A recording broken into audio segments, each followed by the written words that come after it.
let's start with kind of the battle of the trenches, a little bit of the Eagles pass offense against the Kansas City pass defense. We all know what Philadelphia is able to do in the run game, but let's kind of focus on here. A team that was 9th in yards per game offensively, 25th in touchdowns, 25 touchdowns, good for 13th in the league. But this is a unit that surprisingly has given up 44 sacks. And Wally's been talking about it all year, how the Eagles have led the league in sacks this year. Kansas City's second with 55. But here's something really fun. They can get after the quarterback, but they have given up the most receiving touchdowns in the NFL this year with 33 and about middle of the pack in yards per game. What side of the matchup are you guys favoriting on this one? I'll tell you who I like, and it's going to be Philly in the trenches on that offensive side of the ball, and a couple reasons why. Yeah, they gave up 44 sacks. That's a lot. But what that stat fails to show you is that Jalen Hurts is a guy that likes to extend plays. He likes to hold on to the ball. He likes to scramble when he can. And what that does is it does allow more sacks against. I think it's funny to mention, too, if they've given up 44 sacks, Jordan Mailata has given up the most sacks this year on Philadelphia at 6. So that should tell you how many of these sacks are being attributed to these players on the offensive line. Most of them are actually on Jalen Hurts. So I do like Philadelphia. And here, what it comes down to in this matchup, it's Chris Jones, Frank Clark versus that offensive line. And Chris Jones is going to be dealing with the best interior offensive line in football. You have Landon Dickerson, who we all know I've been like flooding over since his Alabama days. Then you go Isaac Seumalo. I really hope I drilled that. Eagles fans, don't hate me if not. And then here's the kicker. You have Jason Kelce. Between those three, they have given up 2 sacks this year. 2. And none of them were on Jason Kelce. So it's just, I don't even know how excited I can tell you. This is, to me, one of the matchups of the game, David. Where do you see it going? The Eagles are going to dominate the trenches. It's what's going to happen. They're too good. And frankly, it's their path to win. Like for the Eagles, their pass rush has to stay dominant, which it will. I have no doubt that it will. They're one of the best D lines ever statistically. They need to stay red hot against the Chiefs. It's the trenches are how the Eagles are going to win this game. And offensively, run game needs to get it going early. Running back by committee approach needs to remain in place, needs to remain successful, attacking with different looks, different speeds, different levels. It's daunting because what the Chiefs did to the Bengals was surprising, kind of, because the secondary showed up to cover well against elite receivers. And I don't think that it's going to happen, but it's the way that the Chiefs have to win the game, right? So it's obvious to say that for the Chiefs' path to success, Mahomes and Kelce have to be perfect, right? That's easy. That's for sure. But they also need to have the defense do what they did 2 weeks ago for the second game in a row, which is, they have to not only be fantastic in the pass rush, they need to have a secondary that doesn't just cover well, but tackle well. You can't let Philly run all over you or you're going to lose. So the trenches are going to be great, but it's not going to be as great as it was for the 49ers matchup. And for me, it's what's going to win the game for Philadelphia. But Steven, flipping it back to you real quick, speaking on this kind of like matchup in the trenches, we forget a lot because we keep talking about the Philadelphia pass rush, 70 sacks. KC, 55, like to your point earlier, second most in football. That's an elite number, a number that would lead the league in some years. What I wanted to go to, though, is Chris Jones, because he's a guy I feel like is so hidden and kind of undercover in the NFL right now as a sneaky superstar because he's a defensive tackle. And unlike Dexter Lawrence, he doesn't always get some of the sexy stats that he probably should. And it's because no defensive tackle was doubled more this year in all of football, but he has the highest win rate out of every defensive tackle in football. So I guess let's move on to Stephen to the Eagles, I guess, skill position versus that secondary linebacker core of the Kansas City Chiefs here. Does Jalen Hurts, is he able to do enough to exploit Kansas City, who frankly haven't been good defensively until the playoffs this year? Yeah. Before we hop in, like Chris Jones, I think you hit it. And what sucks is it's because of Aaron Donald that's really happening. He's consistently going to be number 2 to AD, and that's why he kind of has been sticking out a little bit more this year with AD going down late in the season. Now with that, I absolutely think Philadelphia's pass offense can exploit Kansas City's pass defense, because if anything, the rush defense of Kansas City is where that unit relies on, which this is surprising. They actually, by yardage at least, have a better rush defense than the Philadelphia Eagles. They're slightly better. I think they're both middle of the pack, but that's going to be an interesting matchup. But to your point, David, the reason it's not like the battle of the trenches isn't as sexy is because Kansas City isn't as loaded. And for Kansas City to win the game in the quote unquote battle of the trenches, I put the quotes because guys like George Karlaftis or a Frank Clark are going to be the guys that are technically linebackers that are going to need to win battles against the tackles, Godspeed against Lane Johnson, and whoever else you guys have to play on there. But I absolutely believe that Jalen Hurts is going to be able to exploit them. I did see an interesting fact that I do need to drop in here, which I need to circle back to.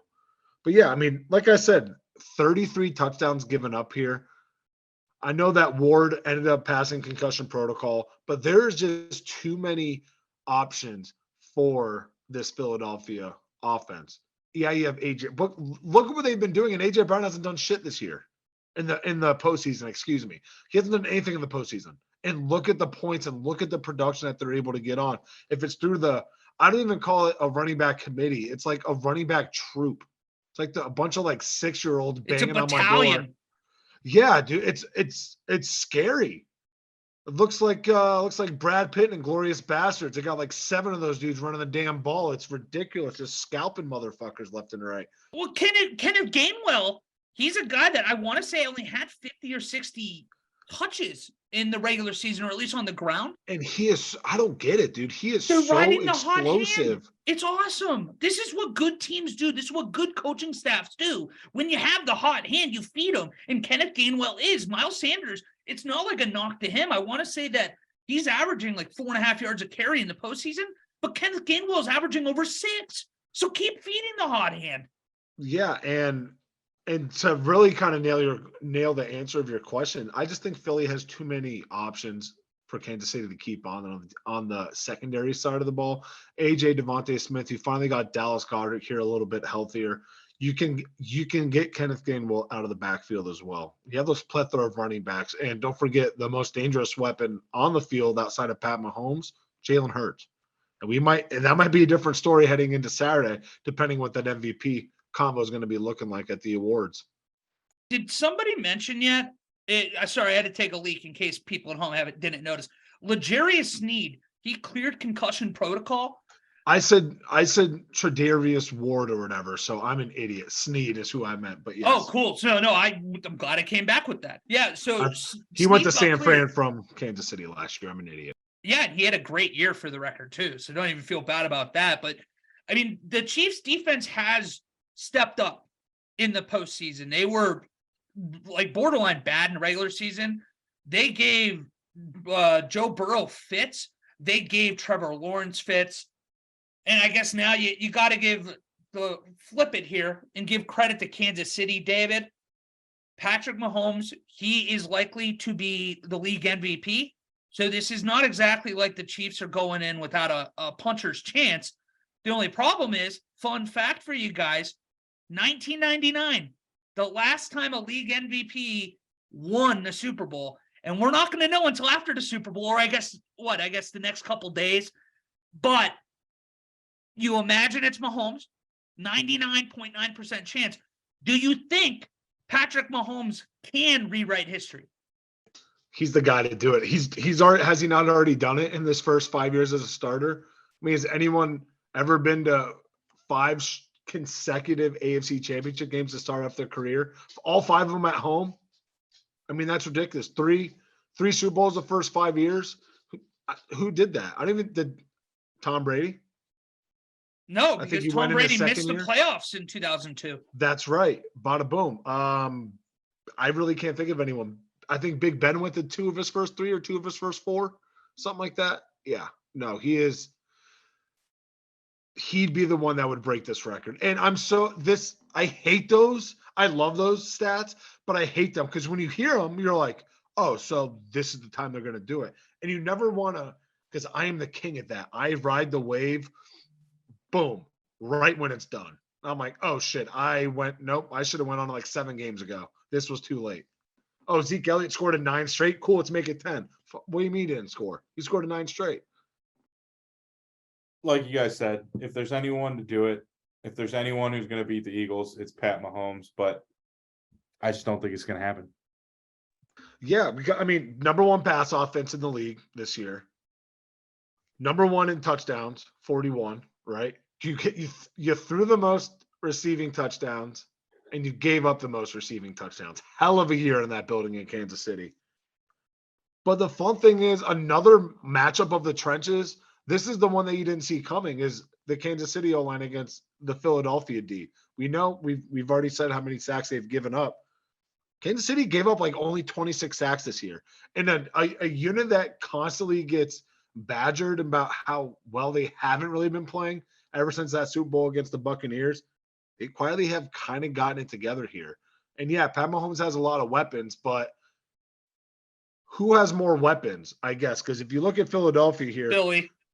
first in yards per game allowed in the passing offense, 22 touchdowns given up, and the 70 sacks that we've been mentioning this whole time. Who has more weapons? It's going to be the secondary of Philadelphia or Kansas City. And Wally, I don't want to speak for David. You're definitely speaking for me, though. I agree. I mean, the Eagles defense, without spitting too much just numbers at you here, we talk about how efficient and great Patrick Mahomes in the offense has been for Kansas City, but the pass defense for Philadelphia has been unbelievable this year. The addition of James Bradbury, which is going to be in New York Giant lore, I guess not lore, the infamy is the word I'm probably looking for, as being one of the worst cuts ever. I get it was for the salary cap, still brutal. Apparently he's interested in making a reunion after this year because he's a free agent. Well, yeah, because he's looking to have a little action here on his left ring finger. But I mean, the pass defense, 3rd in pass rating against it. I keep bringing up each week the play they have against the tight ends. The Eagles have been great against tight ends this year. What do they have? They have I want to say 2nd or 3rd best rating against tight ends, and 5th against tight ends, with 80.6 rating against. So you were imagining that Chauncey Gardner-Johnson is going to be tasked with taking him on. In the way he's played this year, you can probably get away with that a lot of the time, whether you have to throw over Epps or someone else over the top and help out from time to time. I don't think that's a problem, given that Kansas City doesn't have the weapons at wide receiver. I mean, Mecole Hardman, I think, is out. Marquez Valdes-Scantling's not 100%. You have Juju. We don't know if he's going to play yet. The only thing I can give credit, and I'll stop rambling after this, is, the offensive line is better than people think, but it's because of the left side from center over. The right side's not great. And you're going to see guys like Hassan Reddick lined up over Andrew Wiley a lot of this game, and that is a nightmare matchup because Creed Humphrey is probably the only center in football right now that could compete with Jason Kelce at the top of the league. But beyond that, the right side, I mean, you're looking at Trey Smith and Andrew Wiley. That makes me nervous if I'm Casey. So let's run around real quick. Let's give our picks. David, we'll start with you. Is it fly, Eagles, fly, or are you going with Patrick Mahomes and the Kansas City Chiefs? Philly at 1.5-point favorites, money line and over 50.5. I'm right. Fly, Eagles, fly. Well, what's the over? Like, can you tell me what is like making you fall in love with the over? Because I need someone. I'm leaning under, but I don't have the balls to bet the total. You're gonna bet against Pat Mahomes scoring points?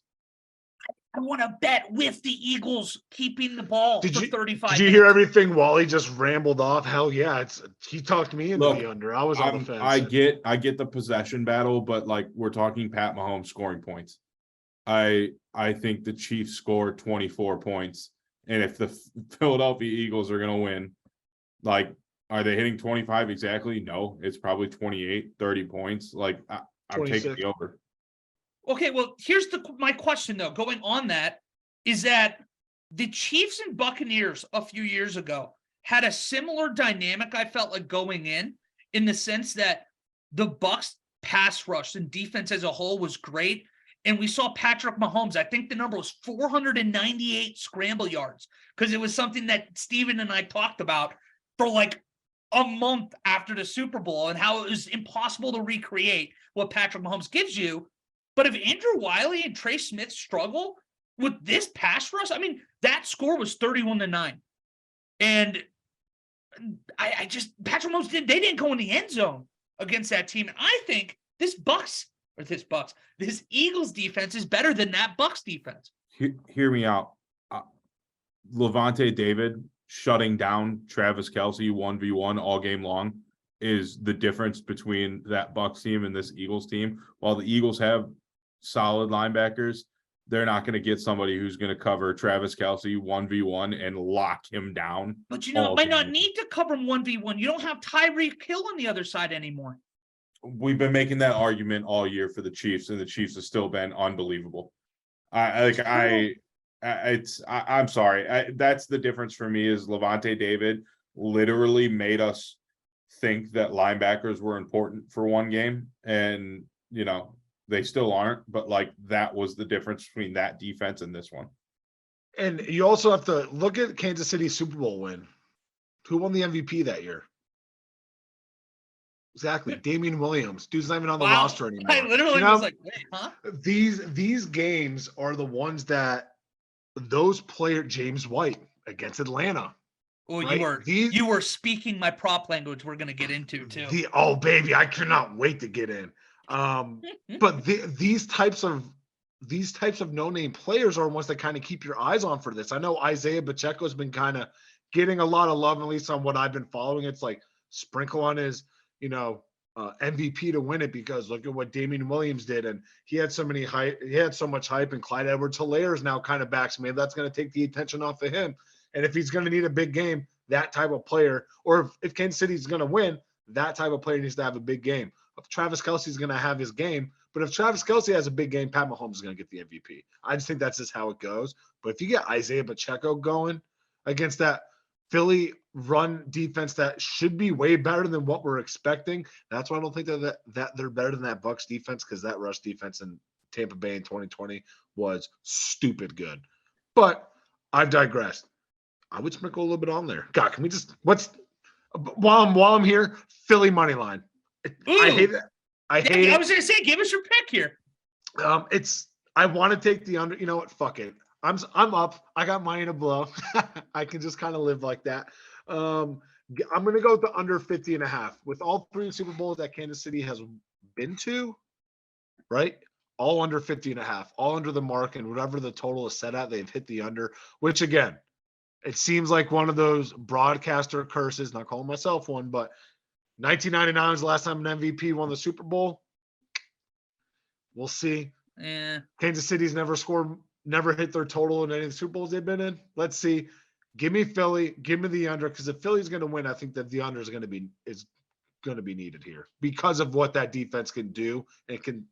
This is the only defense that can actually suffocate him like that Tampa Bay did in 2020. All right. I'll bite. Philly minus 1.5 in money line. It's what we've been predicting since July. We are all in. We're pushing the Kelly Green chips to the middle. The last two times, this is going to make me sad, but talking about past Super Bowls and games that remind me of this game reminds me so much of the Raiders and Buccaneers going into 2002. This is the top passing offense, the top passing defense. The two times that's happened in the modern era, the Raiders got their teeth kicked in by Tampa Bay, and we saw Peyton Manning get shellacked in New York City against the Seattle Seahawks. I think you're going to get something very similar to this. And going back, okay, so the Chiefs, what they're going to need, you're going to need Travis Kelce to get going, obviously, but you're going to also need the running backs on the ground and through the air, to Steven's point, and that is your Achilles heel in quotes, because it's average. It's not like they're even bad at that. But this is where the defense is so crazy. Two guys we haven't even brought up yet is Kazir White and Nakobe Dean, who was drafted because he was a freak athlete. This could be the game that you see those two special athletes at linebacker take a little bit of the pressure off of Chauncey Gardner-Johnson and Travis Kelce. If you really key on him, you're going to make Marquez Valdez-Scantling beat you. You're going to make Isaiah Pacheco beat you. That's fine by me. So with that being said, I'm going fly, Eagles fly. And I think it's going to be a little less competitive than people think.